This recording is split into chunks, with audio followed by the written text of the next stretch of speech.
नमस्कार, मैं हूं आपके साथ प्रज्ञा। खबर संगम में आपका स्वागत है। खबरों का सिलसिला आगे बढ़ाएं उससे पहले नजरें हेडलाइंस पर।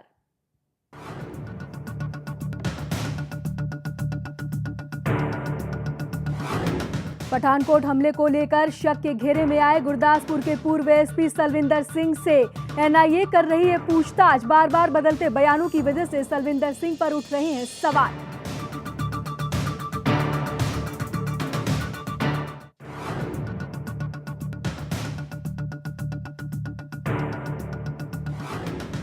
भारत पाक विदेश सचिव वार्ता में मात्र 2 दिन का समय शेष। वार्ता को लेकर अभी भी बना हुआ है संशय। पीएम मोदी के लाहौर यात्रा के बाद तय हुई थी तारीख।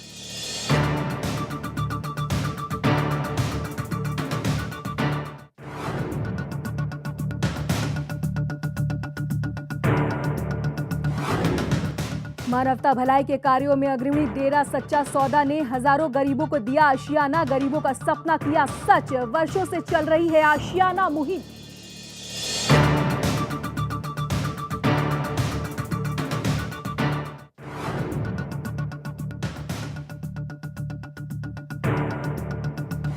और मोदी सरकार से नाखुश नजर आए बाबा रामदेव। योग गुरु ने पुणे में मोदी सरकार पर साधा निशाना। काले धन पर उठाए सवाल तो पीएम मोदी की नीतियों से जनता को बताया नाखुश। तो चलिए बुलेटिन की शुरुआत करते हैं इस वक्त की सबसे अहम खबर के साथ। पठानकोट आतंकी हमले के बाद लगातार शक के घेरे में चल रहे गुरदासपुर के पूर्व एसपी सलविंदर सिंह दिल्ली में हैं और पूर्व एसपी सलविंदर सिंह पर नेशनल इन्वेस्टिगेशन एजेंसी यानी कि एनआईए की टीम सीधी नजर रखे हुए है। इसके साथ ही एनआईए द्वारा उनसे पूछताछ की गई है। सूत्रों से मिली जानकारी के अनुसार एनआईए का ये भी कहना है कि एसपी लगातार बयान बदल रहे हैं। तारुल गांव के धार्मिक जगह पर दर्शन के लिए जाने और वहां से लौटने को लेकर उनके बयानों में बदलाव है।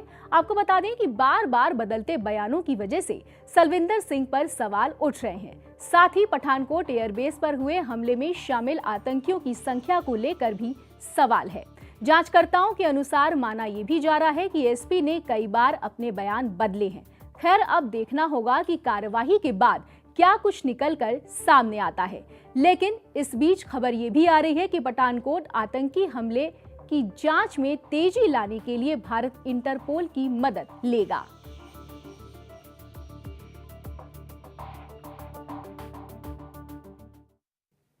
पठानकोट एयरबेस हमले के बाद भारत पाक विदेश सचिव स्तर की वार्ता को लेकर अब मात्र 2 दिन का वक्त बचा है, लेकिन अब भी संशय बना हुआ है ये वार्ता होगी भी या नहीं। आपको बता दें कि प्रधानमंत्री नरेंद्र मोदी के 25 दिसंबर के लाहौर दौरे के बाद ये तय हुआ था कि ये बातचीत 14-15 जनवरी को इस्लामाबाद में होगी, लेकिन पठानकोट एयरबेस पर आतंकी हमले के बाद से ही इस वार्ता के टलने के भी कयास लगाए जा रहे हैं। आपको बता दें कि भारत पहले से ही पाकिस्तान को कह चुका है कि बातचीत से पहले ठोस कार्रवाई करनी होगी, इसके बाद ही इस बातचीत की जाएगी। आपको बता दें कि फिलहाल ये भी संशय बना हुआ है कि वार्ता होगी या नहीं।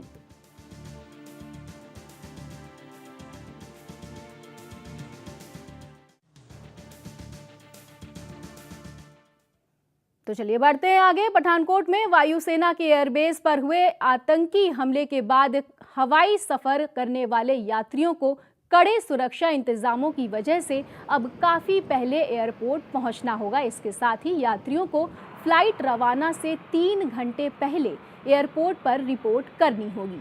मिली जानकारी के अनुसार एयर इंडिया की ओर से जारी किए गए एक बयान में ये भी कहा गया है, हालांकि घरेलू उड़ानों के लिए 75 मिनट और अंतर्राष्ट्रीय उड़ानों के लिए लगभग 2 से ढाई घंटे का रिपोर्ट करने के लिए समय दिया गया है। आपको बता दें कि फैसला यात्रियों की सुरक्षा को ध्यान में रखते हुए लिया गया है। इसके साथ ही यात्रियों को किसी भी अप्रिय घटना का सामना न करना पड़े, इसको ध्यान में रखते हुए एयर इंडिया की ओर से ये प्रावधान किया गया है।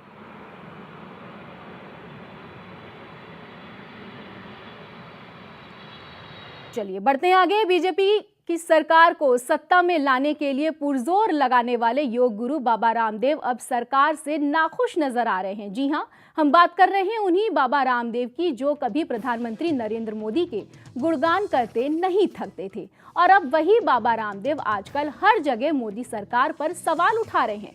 योग गुरु बाबा रामदेव ने एक कार्यक्रम के दौरान पुणे में मोदी सरकार पर निशाना साधा। जहां उन्होंने मोदी की नीतियों से जनता को नाखुश बताया, तो वहीं बाबा रामदेव ने काले धन को लेकर भी सरकार पर सवाल खड़े कर दिए हैं। उन्होंने कहा कि सरकार को काला धन वापस लाने के लिए नई प्रक्रिया लागू करनी चाहिए।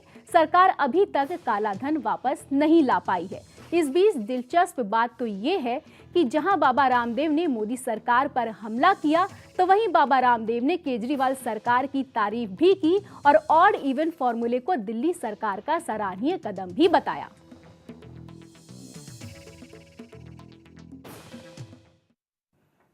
और अब उन लोगों के लिए जरूरी खबर जो ट्रेनों में वरिष्ठ नागरिक के कोटे के तहत सफर करते हैं। जी हां, ट्रेनों में वरिष्ठ नागरिकों को दिए जा रहे कोटे पर दुरुपयोग की शिकायत मिलने पर रेल प्रशासन ने अब सख्त रुख अख्तियार कर लिया है। मिली जानकारी के अनुसार इस कोटे में रेलवे बोर्ड ने अब नियम कड़े कर दिए हैं। रेलवे बोर्ड के नए नियम के अनुसार यात्रा के दौरान ही आयु प्रमाण पत्र देना होगा। यदि यात्री आयु प्रमाण पत्र न दे सका तो उसे बिना टिकट माना जाएगा। रेलवे अब ऐसे यात्रियों से बिना टिकट का ही जुर्माना वसूलेगा। इसके साथ ही उसकी सीट भी निरस्त कर दी जाएगी।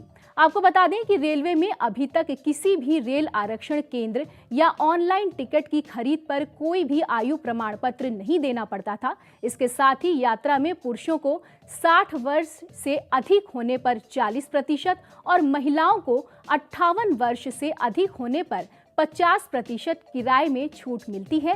माना यह भी जा रहा है कि वरिष्ठ नागरिकों को अधिक सुविधा देने और रेलवे को राजस्व हानि से बचाने के लिए ये निर्णय लिया गया है।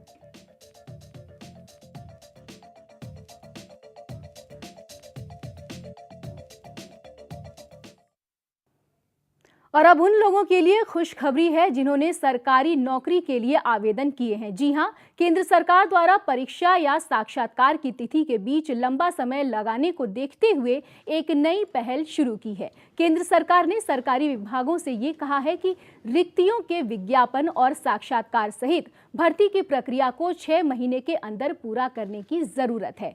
सूत्रों से मिली जानकारी के अनुसार आदेश में सभी मंत्रालयों और विभागों से कहा गया है कि विज्ञापन से लेकर लिखित परीक्षा या साक्षात्कार कराने तक की पूरी प्रक्रिया 6 महीने के अंदर खत्म कर ली जाए।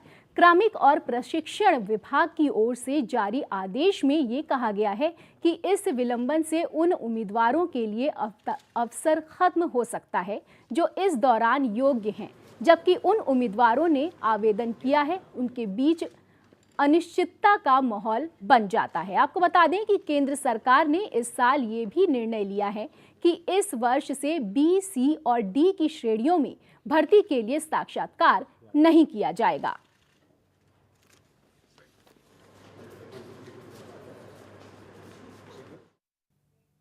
तो चलिए बढ़ते हैं आगे। उठो जागो और तब तक नहीं रुको जब तक मंजिल प्राप्त ना हो जाए, ये कहना है स्वामी विवेकानंद जी का, जो आज भी लोगों के लिए काफी अहमियत रखता है।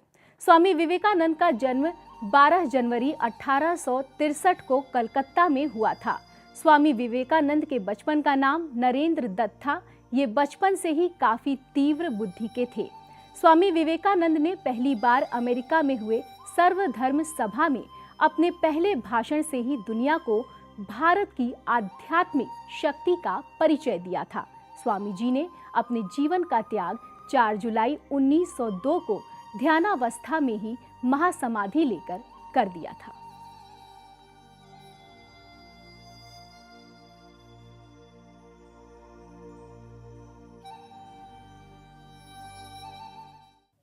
तो बिल्कुल स्वामी विवेकानंद जी के कहे गए वचन आज भी अनमोल हैं। फिलहाल रुकते हैं एक बहुत छोटे से ब्रेक के लिए। ब्रेक के उस पार भी हम बने रहेंगे। बने रहिए हमारे साथ।